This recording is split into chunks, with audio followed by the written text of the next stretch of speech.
命由八字先天定，运由风水起波澜。大家好，我是三亮道人。欢迎大家呢收看我们的节目。这又到了农历的2月份了。那对于全球华人来讲，不仅要关注即将到来的2月初2龙抬头这个重要的日子，那更要注意2月初3。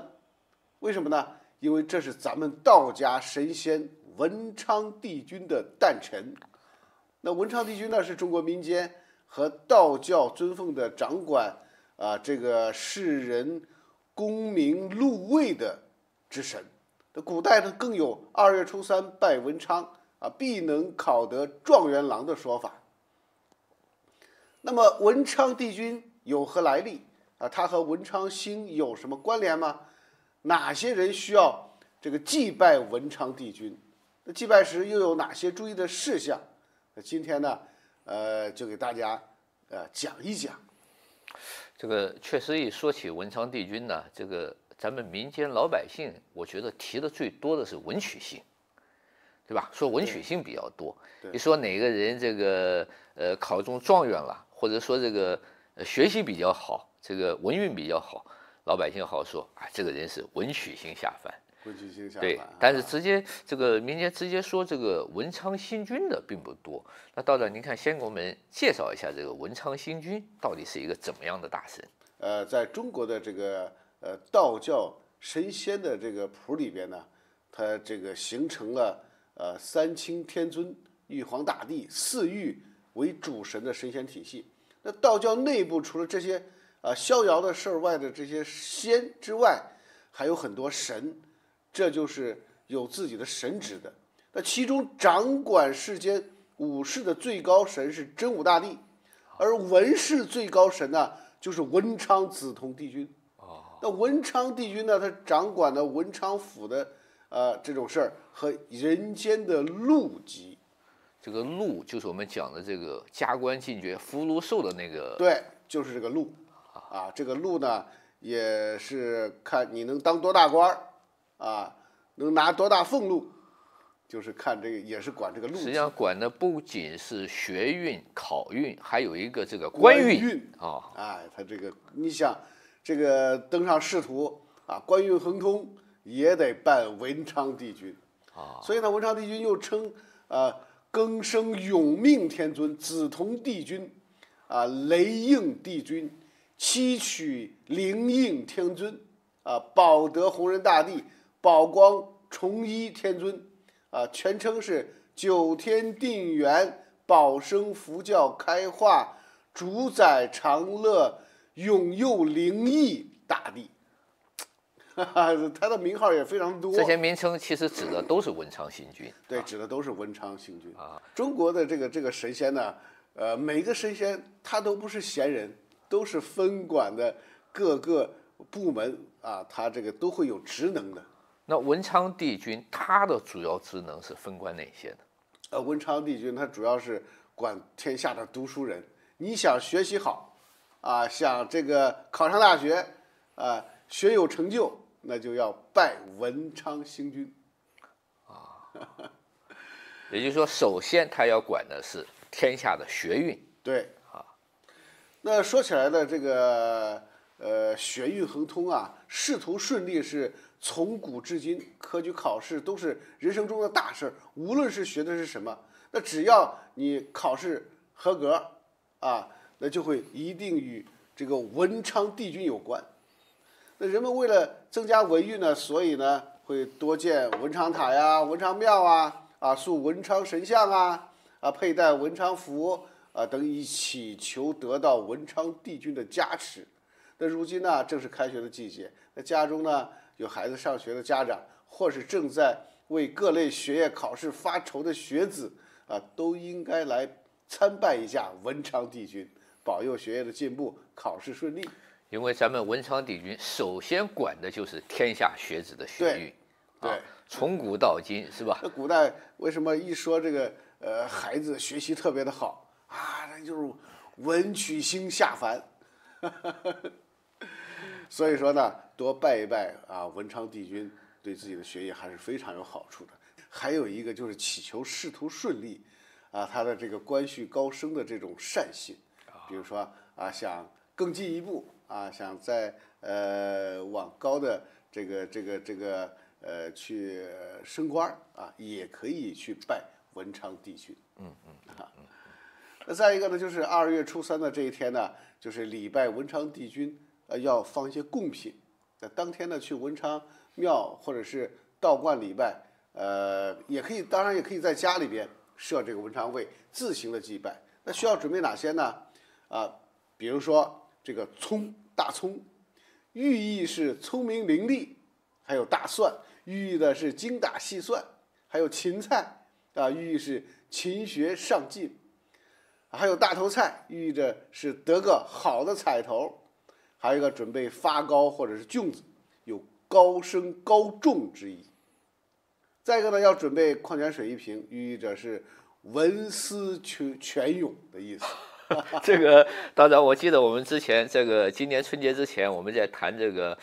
过年期间的各种祭拜，就比如说送灶神呐、迎财神呐，我们也都提到这个贡品的事情。实际上，您看这个中国的贡品选择它很有意思，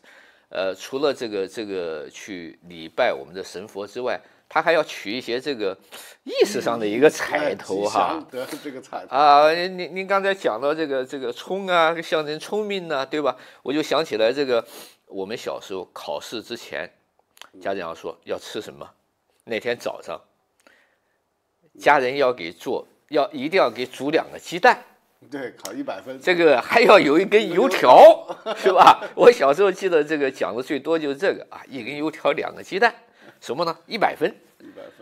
所以你看，我觉得这种很多都是一些特别美好的愿望。包括这2年呢，这个就是孩子高考，母亲也都要穿上旗袍，寓意是旗开得胜。对，这个一到高考、中考是吧？你看考试的门口都是妈妈都穿着旗袍，穿红色的，穿个旗袍是吧？旗开得胜，马到成功实际上想想，他实际上还是道长您一直跟我们讲的，其实我们都生活在各种气场里面嘛，你刻意的去营造一种这样比较一种和谐呀、顺利呀、正能量的气场，它实际上它是会有这种我们说灵力的加持。对，是这样的。再一个呢，就是这个2月初3祭拜文昌帝君当天，还得要记着5不做还有一些忌讳的，还有一些忌讳不光是拜一些供奉一些这个贡品，这个5不做哪5不做呢？就是不要做挤兑他人、心存恶念的事儿。那文昌帝君经常化身为地方官，在位期间呢，从没有做过对不起群众或者下属的事儿，那时常帮助别人度化困难，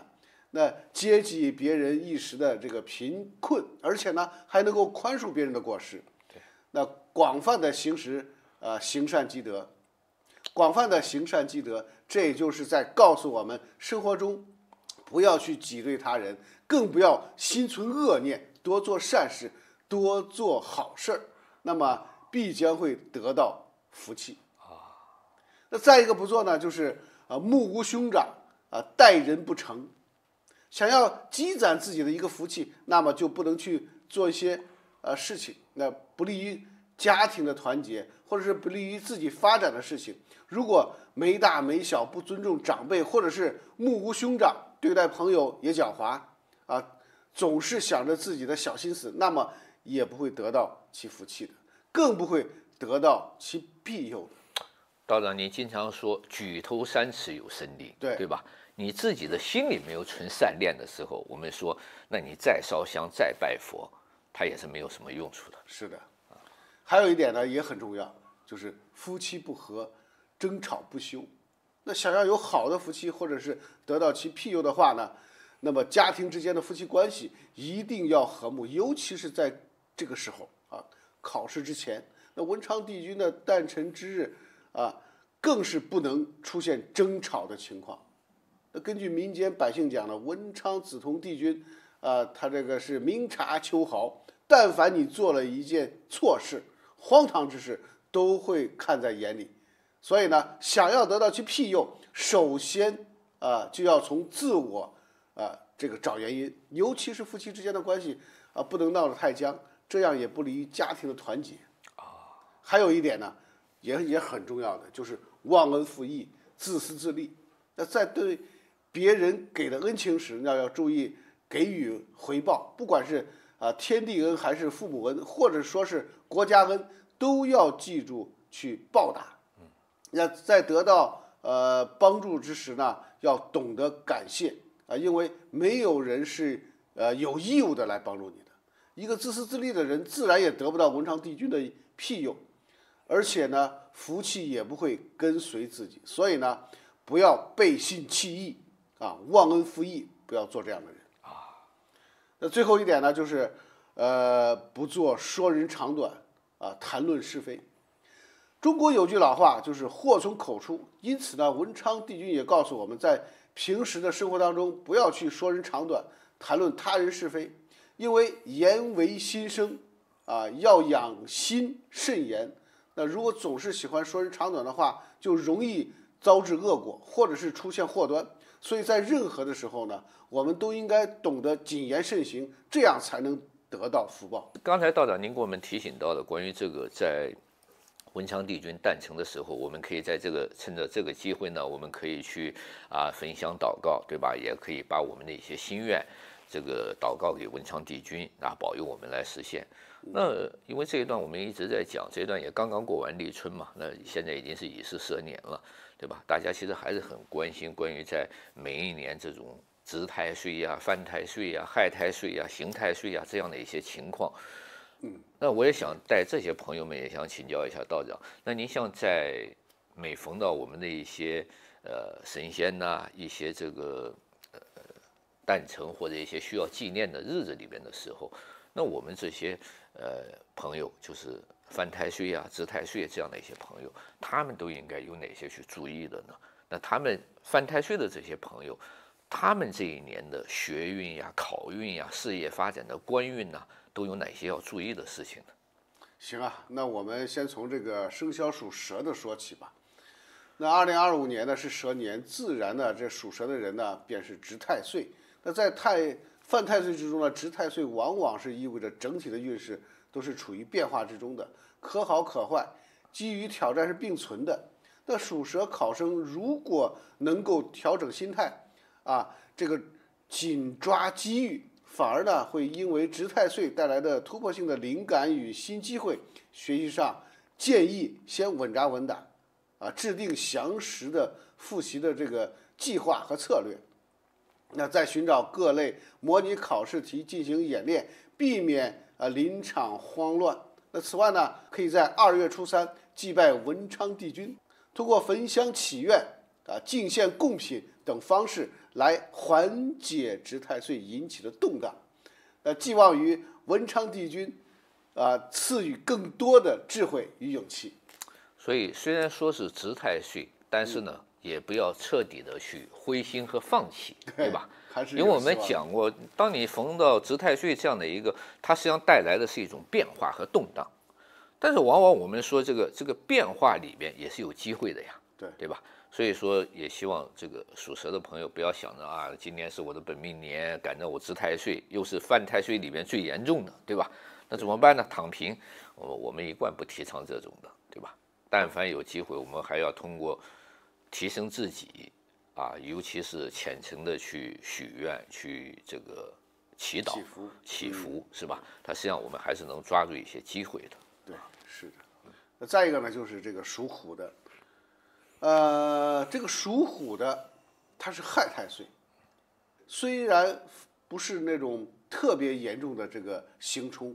但是呢也要当心是非，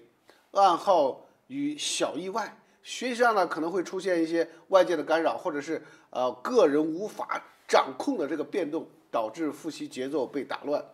那如果想在今年有好的成绩，不要过分的跟随外界这个杂音，也不要被他人的负面评价左右。建议呢在个人书房或者床头放置一件与虎相合的吉祥物品，比如说马、狗、猪这些生肖的挂件就是和虎属相合的生肖。3合6合的这样呢，它就会来稳住运势并且呢，能够勤加拜请文昌帝君，祈愿化解害太岁带来的不顺的压力。那也就是说，其实我们对于文昌帝君的这种参拜和祈愿，就是除了诞辰呀这些特殊的日子，平时也是可以的。对，平时也可以的多多参拜或者家里边呢，这个供奉文昌子同帝君每天呢拜一拜上上香都对他的这个学习工作都会有很大的帮助的。那说完了这个虎，我们来说说猴。猴呢，25年也是刑太岁，那刑代表了矛盾与阻碍。那属猴的在学业上可能遇到自身或者环境的双重压力，那常表现为一方面呢要创新，尝试新的学习方法，另一方面呢又担心效果不佳，也容易被外界的流言影响。那为避免这种内耗，属猴的考生呢需要在这个年度初期就给自己明确的目标与执行计划，不要频繁更改方向可在文昌帝君圣诞日这一天祭拜也可以呢请这个师长或者是资深人士指点迷津以免呢这个胡思乱想或者是三心二意的这种情景，从而呢可以保持学业的这种连贯性好，我们再说一说这个属猪的。那属猪的这年是冲太岁，也是非常不好的。冲因为它意味着是大幅度的变动，那运势的高低起伏可能会比较激烈。那对于考试而言呢，这既是机遇，也是一种挑战。那如果能够及时的把握机遇，做好自我的这种调控，冲太岁呢也并不一定都是坏事儿。反而呢可能会激发潜能我们经常说，有时候有压力不一定是坏事。对，可能你的那个潜能你的这个你自己都意想不到的一些东西会激发出来，反而会爆发出来了。对，所以说呢，需要更严密的计划与心理的建设，那以避免在冲刺阶段出现这种懈怠或者是焦虑。那在家中供奉文昌子同帝君呢，或者挂一张文昌符或者是让这个自己兜里边呢、手机壳里边呢带一张文昌符，可帮助稳住气场。另外呢，每天做一小段冥想，也有助于调和内心，增强自制力。那反正不管怎么说吧，这个2月初3马上这个就是咱们文昌帝君的诞辰了，对，是吧？我想在这样一个重要的日子里边如果我们家里面有考生即便是没有考生，刚才道长也给大家讲了，文昌帝君它本身也有这个消灾解难这样的一些作用，是吧？再加上呢，我们每一个成年人也都有自己的事业有自己的发展，因为它还保佑我们的官运嘛。对，所以说在这一天，我觉得无论如何，我们通过各种方式，有条件的去庙里、观里，没有条件的这个在自己家里甚至我觉得举头三尺有神灵只要你的心是诚的，是吧？各种方式都能起到这种祈祷许愿的作用是这样的能够虔诚的这个祭拜文昌帝君这个能多行善谨言慎行，谨慎处事这都是为日常修行无论是你考生、教师、研究人员，还是渴望在职场中大展拳脚上班族或者是官员，都能获得文昌子同帝君的正面加持。对，那文昌帝君呢，它是千百年来的学术的象征与道德象征，它提醒我们呢，求学与为官皆须以仁爱和正直为本，方能在这个现实的社会中呢站稳脚跟，造福自己与他人。好，愿每一位考生他的考试运或者是官运都能够在新的一年里边依托自身努力和文昌帝君的神圣庇佑，提升个人的文运与官运。好，祝大家一帆风顺，福生无量，天尊。